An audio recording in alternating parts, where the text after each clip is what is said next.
अब हमारा पार्ट 2 शुरू होता है इस सेशन का, यानी कि how to start a big business. कि अगर कुछ बहुत बड़ा करना है तो उसके लिए कैसी सोच चाहिए होती है, या वो आइडियाज आते कहां से हैं। देखो, अब बड़ा बिजनेस करने के दो तरीके हैं। एक है जैसा ज्यादातर इंडिया में होता है, यानी कि क्या पहले देखते हैं पूरे वर्ल्ड में क्या क्या बिजनेसेस सक्सेसफुल है, फिर उसको इंडिया में कॉपी कर लिया जाता है। इस तरीके में दिक्कत यह है कि ये कहने के लिए तो बड़ा हो जाता है, बट एक्चुअल में बड़ा नहीं है, क्योंकि ये सिर्फ इंडिया तक सीमित रहता है। ग्लोबली हम उनसे कॉम्पीट नहीं कर सकते, क्योंकि जिसकी हम कॉपी कर रहे हैं वो हमसे बहुत बड़ा है। तो हम उसके ऐसा बनने की कोशिश तो कर सकते हैं, लेकिन उससे कभी कॉम्पीट नहीं कर सकते। और फिर जब वो खुद इंडिया में आता है, वो प्लेयर जिसकी हमने कॉपी करके इंडिया में एक बिजनेस मॉडल खड़ा किया, तो उसके पास में इतना पैसा होता है और इतना एक्सपीरियंस होता है और वो इतना इवॉल्व हो चुका होता है कि वो आ करके बड़ी जल्दी मार्केट को कैप्चर कर लेता है। तो मैं जब बड़े बिजनेस की बात कर रहा हूं तो मैं बात कर रहा हूं एक ऐसे बिजनेस की जो इंडिया से शुरू होगा और पूरे वर्ल्ड को कैप्चर करेगा। अब ये बिजनेस मॉडल आया कहां से? देखो, एक प्रॉब्लम है, चाहे वो मेरी कंपनी हो, चाहे किसी की भी कंपनी हो, चाहे वो कोई प्रोडक्ट हो, चाहे सर्विस हो, हमें पता करना होता है कि मार्केट में जो कस्टमर है वो हमारे बारे में क्या सोचता है। उसी के अकॉर्डिंग नए प्रोडक्ट्स लॉन्च किए जाते हैं, उसी के अकॉर्डिंग एग्जिस्टिंग प्रोडक्ट्स में चेंजेस करे जाते हैं, उसी के अकॉर्डिंग प्राइसेस में चेंजेस होने चाहिए। और हमें सिर्फ ये नहीं समझना कि हमारे प्रोडक्ट और सर्विस में क्या सही हो रहा है, हमें ये भी समझना पड़ेगा जो हमारे कॉम्पिटिटर्स हैं उसमें क्या सही हो रहा है और क्या गलत हो रहा है। ये प्रॉब्लम हमने भी फेस करी अभी कुछ साल पहले, जब हमारे बिजनेस में थोड़ा सा डाउनफॉल आया, तो फिर हमने क्या किया, अपनी पूरी टीम को भेजा इंडिया के अलग अलग पार्ट्स में हमारे जितने भी कस्टमर्स हैं उनसे मिलने के लिए। वो पर्सनली गए, उनसे मिले, जा करके समझा, फिर उसकी हमने पूरी एक रिपोर्ट तैयार करी। इस पूरी प्रोसेस में 3 महीने लग गए और फिर जा करके मेरे को क्लैरिटी आई कि एग्जैक्टली प्रॉब्लम हो क्या रही है। क्योंकि जैसा हम सोचते हैं प्रॉब्लम है और जो एक्चुअल में होती है उसमें जमीन आसमान का फर्क होता है। एक होती है ग्राउंड रियलिटी, एक है जैसा एक बिजनेस ओनर को लग रहा होता है। तो ग्राउंड रियलिटी हमारे सामने आई जब ये पूरी एक्सरसाइज हुई, जब पूरे इंडिया में अलग अलग लोग गए, हमारी टीम के अलग अलग कस्टमर्स से मिले, और फिर समझ आया कि अच्छा ये पैटर्न है कि 100 में से 50 कस्टमर्स बोल रहे हैं ये प्रॉब्लम है, जिसके बारे में हमने सोचा ही नहीं, हम तो कहीं और ही काम कर रहे थे। 20 ने बोला ये प्रॉब्लम है, 10 ने बोला ये प्रॉब्लम है, 5 ने बोला ये प्रॉब्लम है। तो ये टॉप 4 हमारी प्रॉब्लम्स है जिसका हमको सोल्यूशन निकालना है। वो हमने किया और बिजनेस ग्रो करने लग गया। अगर मैं ये नहीं करता, यानी मार्केट से फीडबैक नहीं लेता और खुद ही कुछ करता रहता, तो क्या होता, वो बिजनेस बंद हो जाता। जैसे पास्ट में बहुत सारी कंपनीज के साथ में हुआ। जैसे एक टाइम पे नोकिया, आप में से कितनों ने नाम सुना है नोकिया का? बहुतों ने तो सुना भी नहीं होगा, क्योंकि तब आप पैदा ही नहीं हुए थे। एक जमाना होता था जब नोकिया पूरे वर्ल्ड का लीडर था मोबाइल फोन्स में, लेकिन फिर जब स्मार्टफोन आए तो वो समझ नहीं पाया कि मार्केट किस तरफ जा रही है। वो अपने हिसाब से करता चला गया काम को। नहीं, ये मत समझो चेंज नहीं किया, उसने चेंजेस करे होंगे, लेकिन अपने हिसाब से करे, मार्केट के हिसाब से नहीं करे। दोनों में बड़ा फर्क है। तो ये कितनी बड़ी प्रॉब्लम है, चाहे कोई बड़ी कंपनी हो, चाहे मिड साइज की कंपनी हो, चाहे छोटी कंपनी हो, चाहे कोई अपना नया बिजनेस शुरू करने वाला है, उसे पता होना चाहिए ना कि मैं इस बिजनेस में एंटर कर रहा हूं, इसमें ऑलरेडी ये कंपनीज हैं, उसका क्या चल रहा है, उसके हिसाब से इंसान गैप ढूंढ सकता है। तो सबको ऐसी एक रिपोर्ट की जरूरत है जो कि कुछ सेकंड्स के अंदर अंदर उसको मिल जाए और 3 महीने ना लगाने पड़े और लाखों रुपए ना खर्चने पड़े। पूरे वर्ल्ड में ऐसा कोई सोल्यूशन नहीं है कि इंस्टेंटली एक कंपनी को यह समझ आ जाए। फॉर एग्जांपल, एक मोबाइल फोन की कंपनी है, उसको यह समझ आ जाए कि जो भी लोग मेरे एग्जिस्टिंग कस्टमर्स हैं वो क्यों खरीद रहे हैं मेरा मोबाइल फोन, उसमें उनको क्या अच्छा लग रहा है, क्या बुरा लग रहा है, प्लस जो मेरे कॉम्पिटिटर्स का मोबाइल फोन खरीद रहे हैं उसमें उनको क्या अच्छा लग रहा है, क्या बुरा लग रहा है। अगर ये कुछ सेकंड्स के अंदर एक डेटा एक कंपनी तक पहुंच जाता है, तो डेटा कितना इंपॉर्टेंट है उसके लिए। और डेटा सिर्फ एक सैंपल साइज का नहीं, जैसे नॉर्मली फीडबैक्स होते हैं कि शॉपिंग मॉल में कुछ बंदों को भेज दिया और बोल दिया कि फॉर्म भर दो। बहुत बार तो वो जो पर्सन होता है वो खुद ही फॉर्म भर के आगे सबमिट कर देता है, उल्टे पुल्टे साइन करके कि लो जी हो गया फीडबैक। अभी it's like hitting in the dark, बिना डेटा के या विद लिमिटेड डेटा के। मतलब अभी कंपनीज कैसे एक्ट करती है, based upon what they think, what their people think, which is very different from what the market think. चलो मैं आपसे पूछता हूं, आप सब कंज्यूमर्स हो किसी ना किसी प्रोडक्ट के, किसी ना किसी सर्विस के। क्या आप सारे प्रोडक्ट से, सारे सर्विसेज से सेटिस्फाइड हो? नहीं हो। क्या ये बात उन कंपनीज को पता है? नहीं पता है, या पता भी है तो बहुत ही लिमिटेड वे में पता है। तो अब यहां से ये आइडिया आया था मेरे माइंड में कि कुछ ऐसा करना चाहिए, मतलब ये प्रॉब्लम सॉल्व होनी चाहिए, ये बहुत इंपॉर्टेंट है। और ये प्रॉब्लम सब जगह है, इंडिया में है, यूएस में, यूके में है, यूरोप में है, पूरे वर्ल्ड में है ये प्रॉब्लम। इसका कोई सोल्यूशन निकलना चाहिए, यानी कि कंज्यूमर और ब्रांड के बीच में एक डायरेक्ट कनेक्शन होना चाहिए।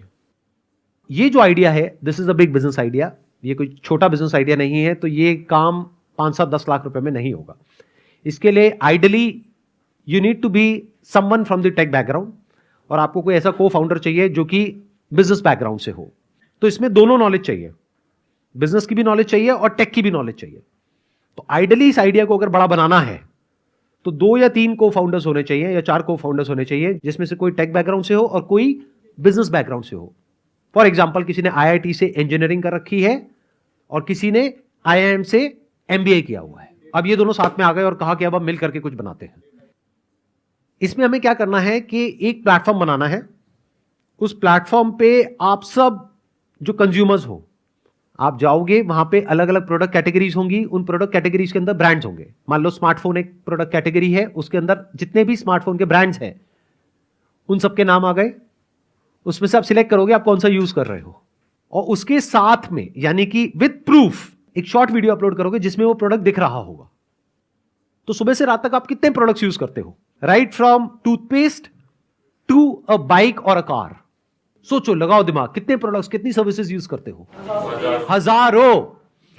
आपको क्या करना है, एक प्लेटफॉर्म है, एक वीडियो रिकॉर्ड करी, प्रोडक्ट कैटेगरी को सिलेक्ट किया, मानो स्मार्टफोन, उसमें से जो स्मार्टफोन आप यूज कर रहे हो उसको सिलेक्ट किया, और उसके लिए पहले से, इसीलिए मैंने कहा ना कि ऐसा भी पर्सन चाहिए जो बिजनेस की अंडरस्टैंडिंग हो, यानी जिसने MBA किया हो।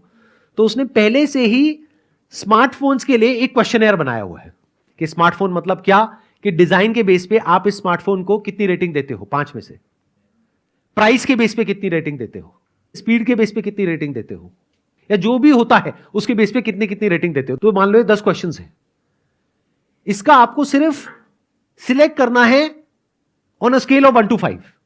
अब सवाल उठेगा आप ये क्यों करोगे, इतना वेला टाइम किसके पास में है, उस पर अभी मैं आऊंगा। रुक जाओ आराम से सुनना।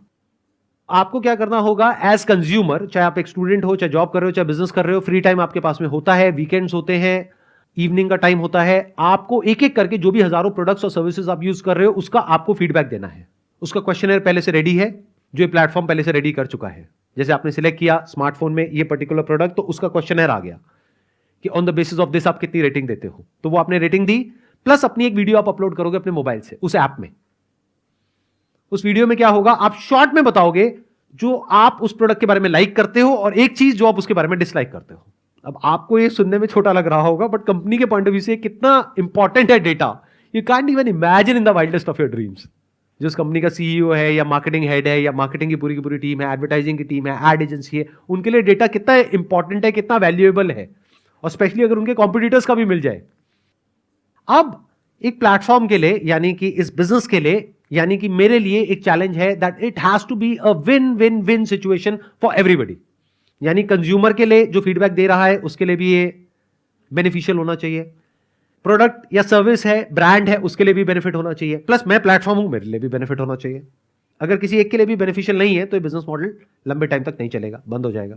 तो अब एक एक करके देखते हैं किसके लिए क्या बेनिफिट है। ये हमें क्लियर हो गया कि प्रोडक्ट के लिए, ब्रांड्स के लिए कितना बड़ा बेनिफिट है अगर ये डेटा जेन्युइन हो और वॉल्यूम में मिल जाए, यानी करोड़ों लोगों का डेटा एक जगह पर, जहां पे हमने कुछ फिल्टर्स लगाए। मैं एक ब्रांड हूं, मैंने फिल्टर्स लगाए कि इस पर्टिकुलर एज ग्रुप में ये प्रोडक्ट जो यूज कर रहे हैं उनका क्या टेक है, और उस पूरे डेटा को कंपाइल करके चार्ट्स में कन्वर्ट कर दिया जाए क्या on the basis of these many people ये डेटा ये बोल रहा है। तो ब्रांड के लिए तो ये बहुत कमाल का डेटा हो गया, नंबर 1। अब प्लेटफॉर्म कैसे कमाएगा और कंज्यूमर कैसे कमाएगा, उसका क्या फायदा है, समझो।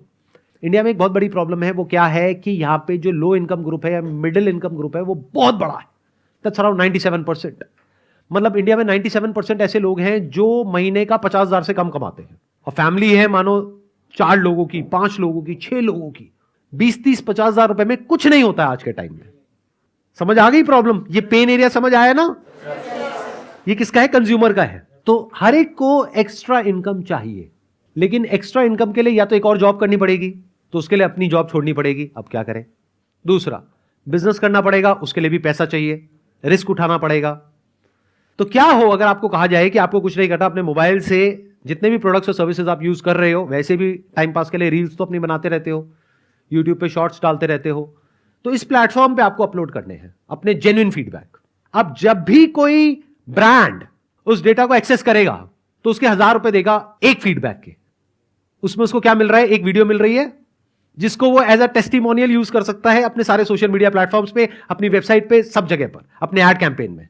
ये राइट आपने उस प्लेटफॉर्म को दे दिया है। आपको कोई दिक्कत नहीं है क्योंकि आप एक्चुअल में उस प्रोडक्ट को यूज कर रहे हो। तो अब ये फेक एडवर्टाइजिंग नहीं है, रियल एडवर्टाइजिंग है। ध्यान से समझना दोनों में डिफरेंस। फेक एडवर्टाइजिंग क्या होती है कि एक ब्रांड ने एक मॉडल को हायर किया और आकर के दिखा रहा है या दिखा रही है कि देखो ये यूज कर रहे हैं, सबको पता है सब नकली है। एक है real advertising, real feedback, real testimonial. इसकी क्या वैल्यू है? जैसे मेरा अपना एक बिजनेस है, अगर सोचो मेरे एक्चुअल कस्टमर्स का फीडबैक मुझे मिल जाए और उसका राइट मिल जाए कि मैं अपनी वेबसाइट पे लगा सकूं वो टेस्टिमोनियल्स, वो वीडियोस, उनकी फोटोज, जो वो कह रहे हैं मेरे प्रोडक्ट के बारे में, उसको कोटेशन में डाल करके उनके नाम के साथ, डिटेल के साथ मैं लिख सकूं, तो ये डेटा मिलने कितना इंपॉर्टेंट है। इससे ट्रस्ट बिल्ड होता है। तो क्या इसके लिए ब्रांड 1000 रुपए एक फीडबैक का दे सकता है? नहीं दे सकता है, बड़े आराम से दे सकता है। और क्या वो एक फीडबैक लेगा या फिर कुछ फिल्टर्स लगाने के बाद में, मानो इस पर्टिकुलर मोबाइल के इस पर्टिकुलर सिटी में इस पर्टिकुलर एज ग्रुप में मानो 1000 फीडबैक्स आ रहे हैं, तो क्या वो उन 1000 में से रैंडमली एक फीडबैक लेगा? क्योंकि वो देख नहीं सकता जब तक वो पे नहीं करेगा। या फिर वो 1000 के 1000 ले लेगा और उसके साथ में उसको डेटा माइनिंग भी मिलेगी, इन द सेंस कि उस 1000 का जैसे ही वो परचेज करेगा उस 1000 के पूरे डेटा को वो इंटेलिजेंटली देख सकता है कि 1000 में से 600 लोग ये बोल रहे हैं, 200 लोग ये बोल रहे हैं, 100 लोग ये बोल रहे हैं, इन पैरामीटर्स के बेस पे, और इन 1000 के 1000 लोगों का उसको वीडियो मिल जाएगा। तो उसने कितना पे किया प्लेटफॉर्म को? 1000 इंटू 1000, 10 लाख रुपए। इस 10 लाख रुपए में से 5 लाख रुपए यानी कि 50% लोगों में बढ़ जाएगा जिन्होंने अपना फीडबैक दिया। यानी कि आपको एक फीडबैक का जो आपने दिया उसका आपको 500 रुपए मिला। अब कौन इसको डाउनलोड करेगा इन फीडबैक्स को? अब आपको यह पूछना है, ध्यान से सुनो। एक, जिस कंपनी के बारे में आप फीडबैक दे रहे हो वो तो करेगा ही करेगा, दूसरा उसका कॉम्पिटिटर करेगा। अगर आप एक पर्टिकुलर ब्रांड का स्मार्टफोन यूज कर रहे हो तो किसका ज्यादा इंटरेस्ट होगा उस फीडबैक में? क्या उसका खुद का ब्रांड का या उसके कॉम्पिटिटर्स का? कि आप मेरा प्रोडक्ट क्यों नहीं खरीद रहे, उसका क्यों खरीद रहे हो, देखो तो सही। तो सिर्फ वो नहीं खरीदेगा आपके फीडबैक को, सारे कॉम्पिटिटर्स खरीदेंगे, प्लस जो लोग उस मार्केट में एंटर करना चाहते हैं वो भी खरीदेंगे।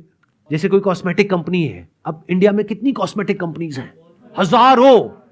तो ये हजारों कंपनीज के लिए डेटा बहुत इंपॉर्टेंट है कि समझना कि ये जो लीडर है इस पर्टिकुलर फील्ड में इसके प्रोडक्ट्स क्यों यूज हो रहे हैं। या फिर कोई ऐसी कंपनी जो कि इतना बड़ा ब्रांड नहीं है लेकिन उसकी टर्नओवर उस बड़ी कंपनी से भी ज्यादा है, ऐसा क्यों हो रहा है? तो उस बड़ी कंपनी को भी समझ आएगा, उस छोटी को भी आएगा, और जो कंपनी घुसने वाली है उनको भी आएगा, बाकी सबको भी आएगा। तो एक फीडबैक बहुत बार डाउनलोड हो सकता है। और आपके कितने फीडबैक्स हो सकते हैं? बहुत सारे।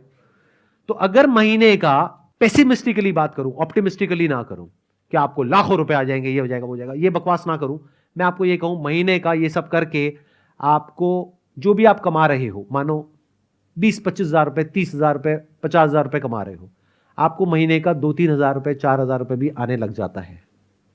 बुरा है क्या? तो क्या हम इंडिया की एक बहुत बड़ी प्रॉब्लम सॉल्व नहीं कर रहे हैं? क्या हम ब्रांड की एक बहुत बड़ी प्रॉब्लम सॉल्व नहीं कर रहे हैं? अब एज अ प्लेटफॉर्म मेरा क्या बेनिफिट है इसमें? सोचो, लगाओ दिमाग।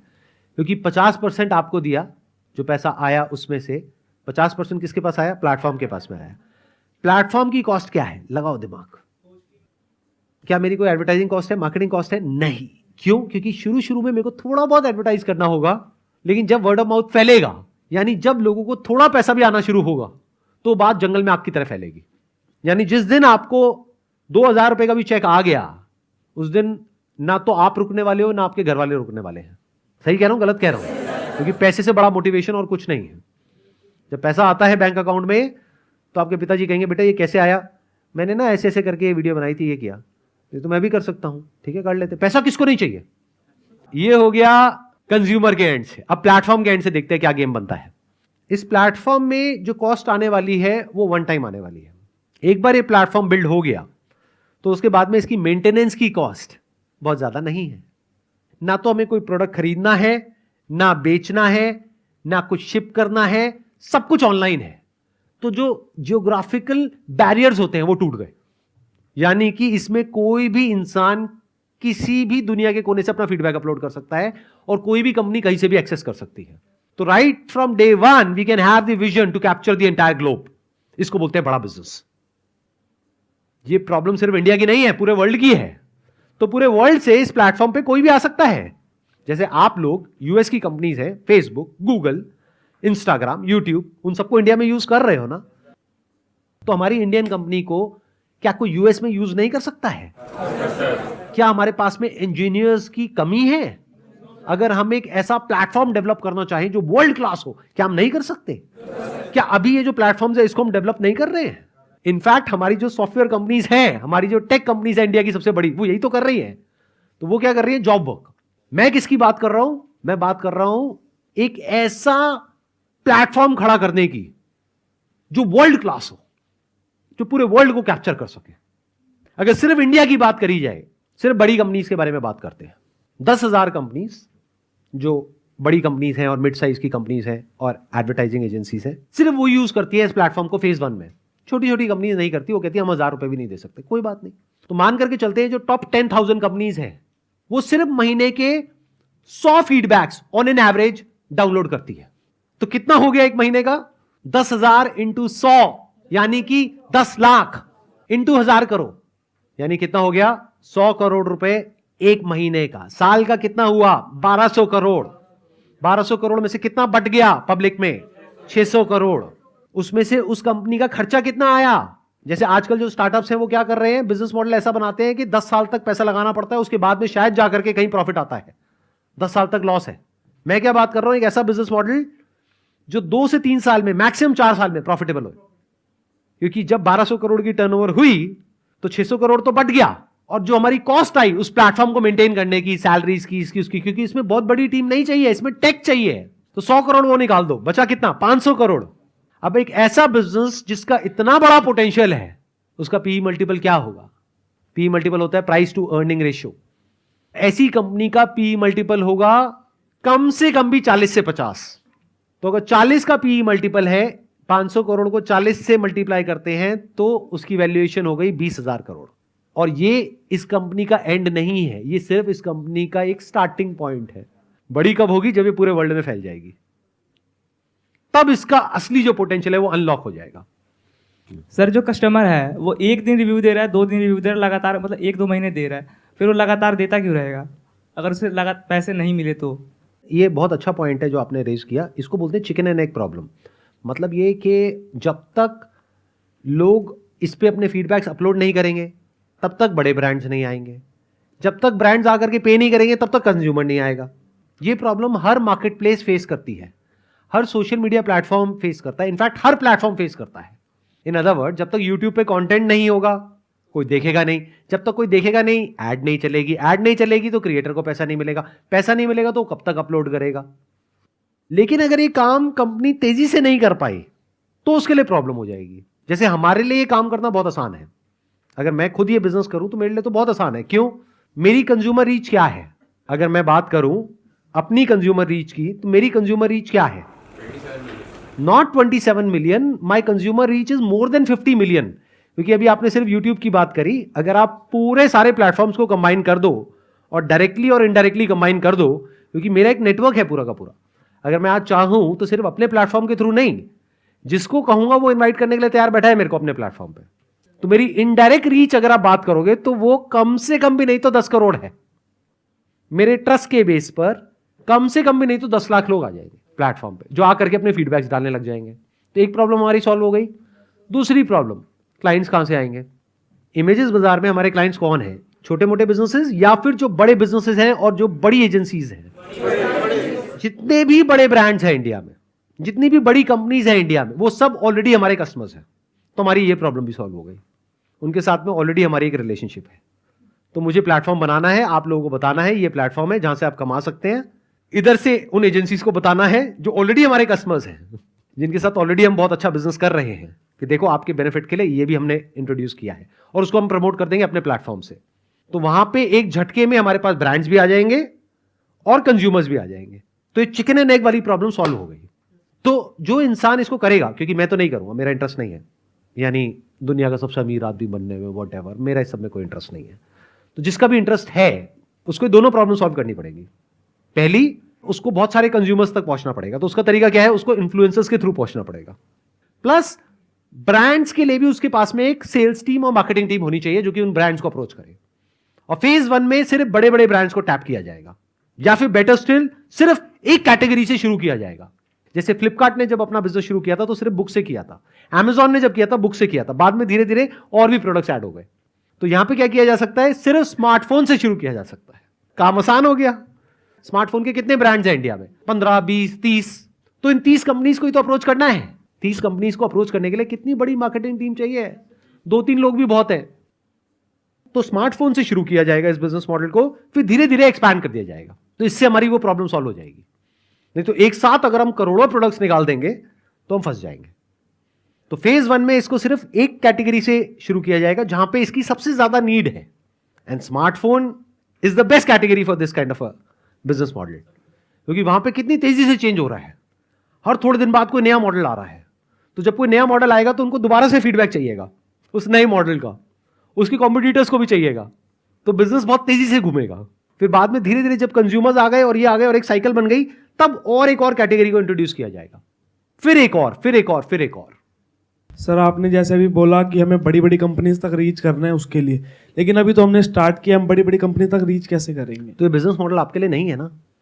मैंने कब कहा ये आपके लिए है, मैंने कब कहा ये सबके लिए है। अरे मैं बात कर रहा हूं दुनिया की सबसे बड़ी कंपनी खड़ी करने के बारे में। तो इसके लिए कोई ऐसा इंसान होना चाहिए जिसकी कोई बहुत ही स्ट्रांग या तो एक्सपर्टीज हो, या एजुकेशनल क्वालिफिकेशन हो, या उसके अंदर कुछ ऐसा हो कि कुछ प्राइवेट इक्विटी फंड्स या कुछ एंजल इन्वेस्टर्स उसके ऊपर पैसा लगाने को तैयार हो। तब वो इतना बड़ा बिजनेस खड़ा करने के बारे में सोच सकता है, नहीं तो नहीं सोच सकता। तभी मैंने इस सेशन को 2 पार्ट में डिवाइड किया, small business and big business. आप ये सोचो मैं अकेला ये बिजनेस खड़ा कर दूंगा, अरे ना भैया, इसमें शुरू में लगेंगे 5-10 करोड़ रुपए। तो 5-10 करोड़ रुपए लगाने के लिए भी होना चाहिए। जो एंजल इन्वेस्टर्स हैं या जो इन्वेस्टर्स हैं उनकी कमी नहीं है हमारी कंट्री में। वो ऐसे ऐसे बिजनेसेस को फंड कर रही है जहां पे प्रॉफिटेबिलिटी का दूर दूर तक कोई नामो निशान नहीं है, फिर भी उनको फंडिंग मिल रही है $500 मिलियन की, $1 बिलियन की। अरे तो ये बिजनेस तो क्लियर है, इसको फंडिंग नहीं मिलेगी क्या $10 मिलियन की? अगर फाउंडर्स तगड़े हो तो ये बिजनेस मॉडल हर एक के लिए है ही नहीं। इनफैक्ट हर काम हर एक के लिए नहीं होता है। जैसे बिजनेस हर एक के लिए नहीं होता है, जॉब हर एक के लिए नहीं होती है, ऐसे हर काम हर एक के लिए नहीं होता है। ये सिर्फ उन लोगों के लिए है जो एक्चुअल में कुछ बहुत बड़ा सोच रहे हैं और कुछ बहुत बड़े लेवल पे करने का दम भी रखते हैं। अगर आपके पास में इतने रिसोर्सेज नहीं है या वो कैपेबिलिटी नहीं है कि आप ये प्लेटफॉर्म बिल्ड कर सकें या इतने बड़े लेवल पे चीज़ों को एग्जीक्यूट कर सकें, तो प्लीज़ इस बिजनेस के बारे में मत सोचिएगा। तो जो पार्ट 1 में हमने बात करी थी स्मॉल बिजनेस के बारे में, that's a better way of starting. और जरूरी नहीं है जो मैंने कहा वही करना है कि अब सारे 99 ज्वेल्स खोल करके बैठे हैं गली गली में, नहीं। यू कैन अंडरस्टैंड कि मैं क्या कह रहा हूं, किस तरीके से कह रहा हूं। उस थॉट प्रोसेस को समझना ज्यादा जरूरी है, क्योंकि वहां से you will get that clarity of thought कि जिसके बेस पे जो आप करोगे there is a strong possibility कि वहां पे आपको सक्सेस मिलेगी। अगर बिना सही थॉट प्रोसेस के, बिना ये क्लैरिटी के कि क्या करना है और क्या नहीं करना है, आप कोई भी काम करोगे तो फेलियर के चांसेस बहुत ज्यादा है। तो समझना है तो ये मत समझो कि मैंने कुछ कहा बस उसको कॉपी करना है। ये समझो कि कैसे एक प्रॉब्लम को देखते हैं, कैसे सॉल्यूशन निकालते हैं, कैसे चीजों को समझते हैं और फिर कैसे बड़ा सोचते हैं। Wish you all the best. I hope कि आप लाइफ में कुछ और अच्छा करोगे, कुछ बड़ा करोगे। Wish you all the best. Thank you.